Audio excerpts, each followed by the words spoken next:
So for North Carolinians, I hope they realize that we have more seagrass habitat than all the other East Coast states combined except Florida. We're really blessed with a lot of this habitat in this state. It's an important habitat because little fishes and crabs and shrimp use it as habitat.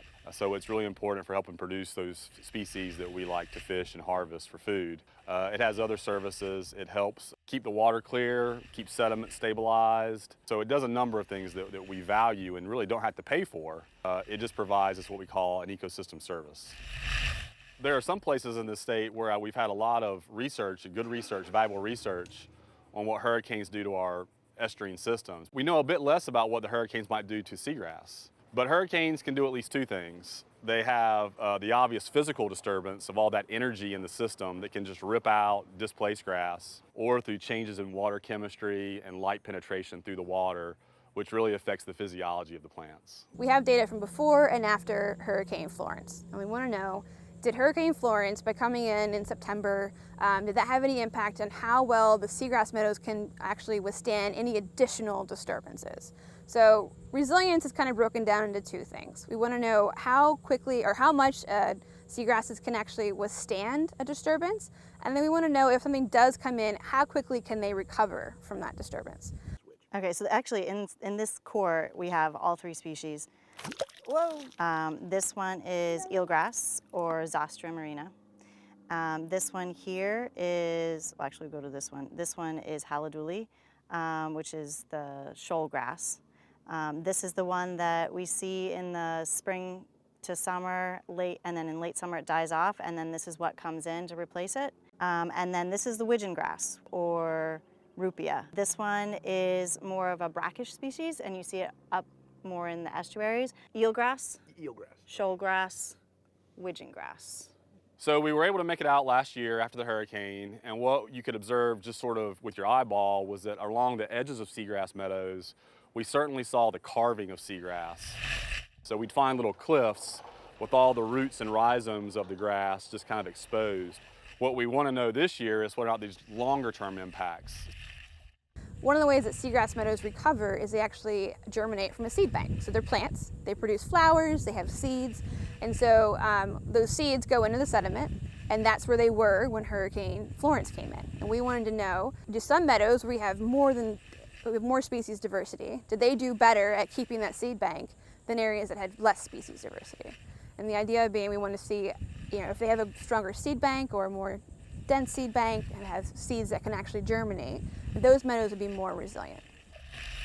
So we take the core samples and we actually section them by depth because we know certain things affect how the seeds can germinate.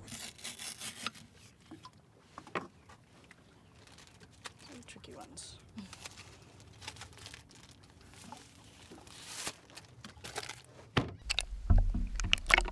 We have a piece of PVC that's just basically cut, and it has like a bevel end, so that way it kind of goes straight down into the sediment. We are gonna process these cores and look at the viability, so whether or not the seed is actually gonna sprout. And that will give us a general idea of how good the seed bank is and what we might see next year in terms of flowering shoots. So we've already sampled for the seed bank post-hurricane, and that was in December. These seeds are this year's crop.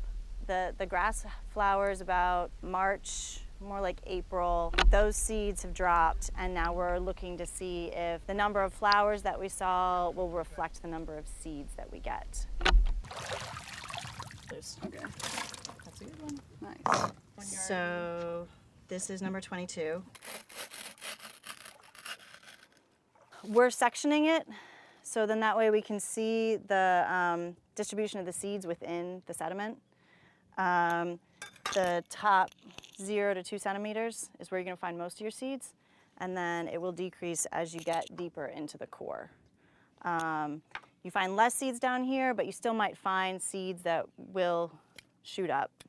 But we'll focus on the top first. That will be the most important one. We take them back, we sieve them, we actually stain them to see if the seeds are alive. And then we are just gonna play a hunting game with what's in there. We're looking for the Zostera seeds. and they are very distinct. They can be seen by the naked eye, but they blend in really well. So that's why we use the microscope, so we don't miss anything. People are interested in looking into ways of how we can maintain the resilience of the natural meadows or even restore some meadows. And one of the best ways to do that is actually to put seeds out into these meadows. And so the more information we can get about how the natural seed bank is functioning, the more we can know about effectively managing seagrasses by putting seeds out there to help stimulate growth in certain areas.